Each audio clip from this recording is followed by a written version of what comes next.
Salut tout le monde, c'est Natsuki. Vous avez pu me voir dans Doki Doki Literature Club, Yamete High School Musical Murder, et vous pourrez me retrouver prochainement dans Two Girl One Cupcake. Tout de suite un extrait. On appelle ça un teaser, bande de Bref, je vous laisse avec un nouvel épisode de No Play No Life. C'est pas une vidéo sponsor. Merci Natsuki.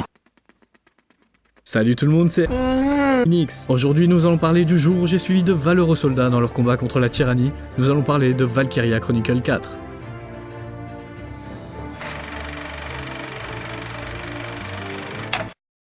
C'était en 1935 et... Non. Non. C'est vraiment gênant. Je vais arrêter ça de suite. À l'époque j'étais journaliste. J'avais pour objectif de tourner un documentaire avec l'aide de mon caméraman que vous ne verrez jamais parce que... Facilité scénaristique. Un reportage donc sur la nouvelle guerre mondiale qui venait de commencer. Vous savez, la guerre là, que on a tous vécu. J'en fais encore des cauchemars. Je suivais donc l'escadron E. Eh mais Enix, pourquoi il y a un E dans Escadron E? Ah mais j'en sais rien, jeune licorne qui se trouve dans ma tête. Attends quoi? C'était une unité faisant partie des Rangers du Royaume-Uni d'Édimbourg. Le Royaume-Uni qui faisait partie de la Fédération étant une alliance de plusieurs pays de l'Ouest d'Europa. C'est simple. Basique. Cette guerre opposait donc la Fédération et l'Empire. Non pas celle-là. C'est une alliance de plusieurs pays d'Europa orientale. Bref, l'escadron E était commandé par le lieutenant Claude Wallace, qui a pour particularité d'écrire en décalé. C'est de la magie noire! Et qui, malgré sa coupe de cheveux de beau gosse, aime pas qu'on me fasse du mal aux fleurs. Flowers. Ensuite, il y a le sergent Ras, qui est le comique de l'escadron. C'est honteux. But seriously, no guy's got an ass this tight. Quel farceur. Après, il y a le sergent Kai Shulen, qui est une sorte de coup d'éré et le sniper de l'escadron. Et en dernier, le sergent Miles Harbeck. Faites coucou à la caméra, sergent. Un génie. Mais les capacités intellectuelles du caporal n'étaient rien comparé au sens hyper développé du commandant Wallace. A shift in the wind. Un soleil rouge se lève. Beaucoup de sang a dû couler cette nuit. Il a plu. Les actions Apple vont chuter. L'ennemi était en marche. Le commandant a décidé d'envoyer les sergents Raz et Kai en éclaireur. Heureusement qu'il s'appelle Raz et pas son coup. Bah oui, parce que sinon ça ferait...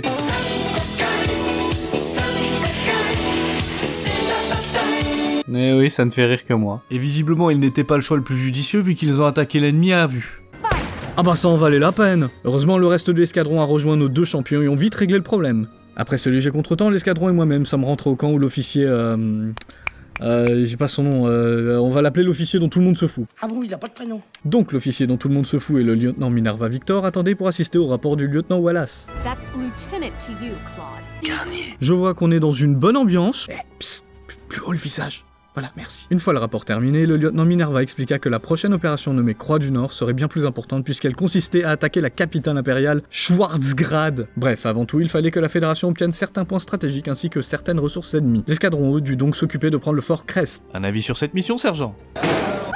Merci sergent. Bon, ça n'allait pas être une mince affaire. L'ennemi avait posté des tourelles et un char attendait à l'entrée. Du coup, pour commencer les hostilités comme il faut, le lieutenant Wallace envoyait une unité qui, malgré une certaine maladresse, détruisait le char ennemi très facilement. Je vois que vous avez l'habitude d'utiliser l'artillerie lourde, parce que c'est quand même long et dur, comme une grosse Bon après, c'était pas si compliqué de s'emparer du camp ennemi, hein. Leurs soldats étaient, comment dire, pas ouf. Quoi que je dis ça, Non mais parce que le soldat Neige, c'est elle, était peut-être le point faible de l'équipe. Bon ok Neige, j'ai une question à te poser. Est-ce que tu étais un Stormtrooper dans une autre vie? Tiens, bah prends exemple sur Rosetta. On bat les couilles, frère. Bon après tout c'est vous les professionnels, hein. Je suis juste là pour observer moi. Mais alors que l'escadron E était en pleine galère avec les tourelles, un soldat bien équipé est arrivé en renfort. Son nom était Riley. Son poste? Grenadier. À quoi ça sert? À ça. Bon bah ça devrait aller mieux, non? Et je ne croyais pas si bien dire, puisque très vite nous sommes arrivés jusqu'au dernier soldat ennemi qui a tenté le tout pour le tout. Ah c'était pas son jour, hein. Mais c'était son dernier. Et c'est ainsi que mourut Baptiste. Il rêvait de revoir sa bien-aimée Colette, qui avait quand même un prénom de merde. Son plus grand rêve était de lui demander sa main devant un coucher de soleil sur une plage près de Bel Air en espérant y croiser le prince. Adieu Baptiste, adieu, va. Tu es auprès des anges maintenant. Vole! Vole plus haut que le ciel, vole! Mais point le temps de respirer que soudain des soldats ennemis qui s'étaient cachés apparurent devant nous. Oh mon dieu, ils vont essayer de nous faire exploser avec eux! Oh mon sang, ils ont fait exploser ce char avec personne dedans. Putain, cette guerre est pas prête de se terminer.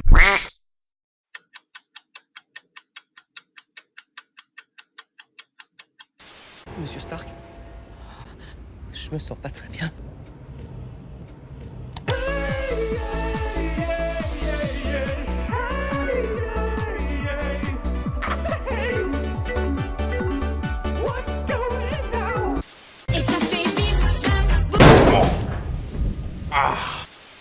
putain, Kairi. Salut, Sora. Vas-y, utilise la Keyblade, Sora. Ramène l'équilibre dans la force de Kingdom Hearts. C'est génial. Ouais, Dago. Il y a même Patrick Sébastien. Oh putain, c'est que de l'amour. On dirait un bon animateur média, c'est génial. Putain, il doit pas être être de l'amour. Putain, Putain, c'est génial, que l'amour. C'est la vie. Mes amis, est-ce que vous avez vu? Putain, c'est génial. Ah mais putain, mais cassez-vous. Ah putain, Kairi.